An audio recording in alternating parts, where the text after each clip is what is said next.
This was probably the most stressful E3 of my life, and I don't know why, but I just couldn't deal with the pressure. I was actually a shadow of myself at this E3. Cyberpunk 2077, CD Projekt RED's first deviation from the Witcher universe, is an action-oriented, narrative-driven open-world RPG. Which is a mouthful. The game was announced in 2012 and officially revealed in a teaser trailer in 2013, but after that there was nothing.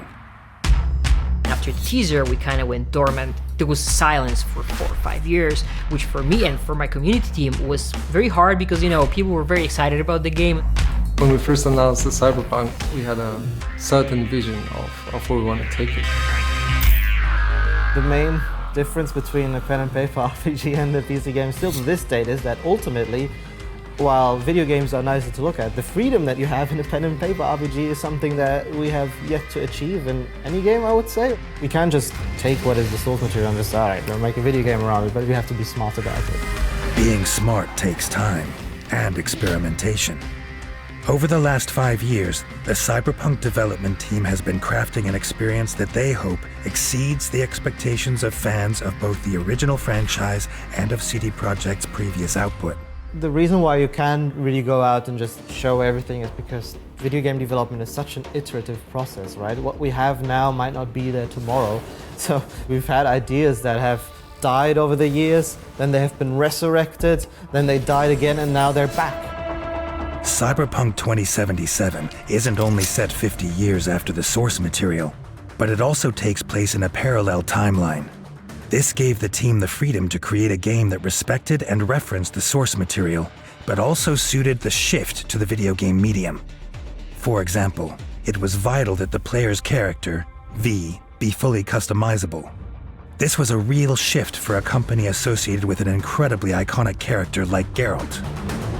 For us, it's important to give players this freedom, to allow them to play themselves in our world and really immerse themselves. That is also part why we have the first-person perspective, right? Because you don't play as someone else, but you play as I.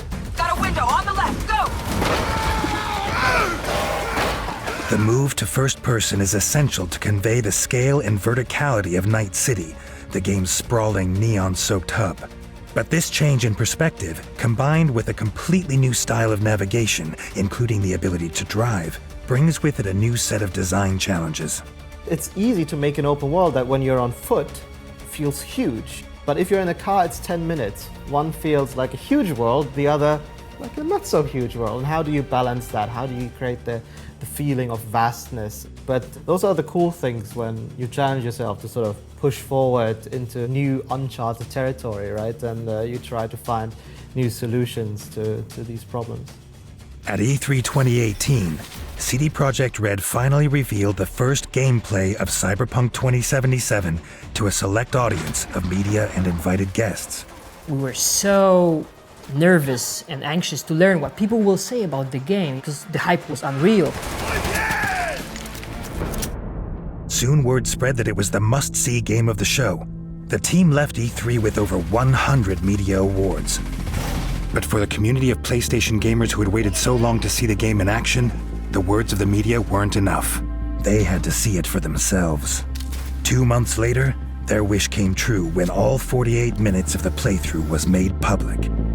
The overall sentiment was amazing and the reception was great. So it was just very rejuvenating for us to basically see those reactions and we're just like, whew, okay, cool, we got it. Well done, Leslie, well done. Cyberpunk 2077 may no longer be the mystery it once was, but work on it is far from over. True to the promise made in 2013, it's still coming when it's ready.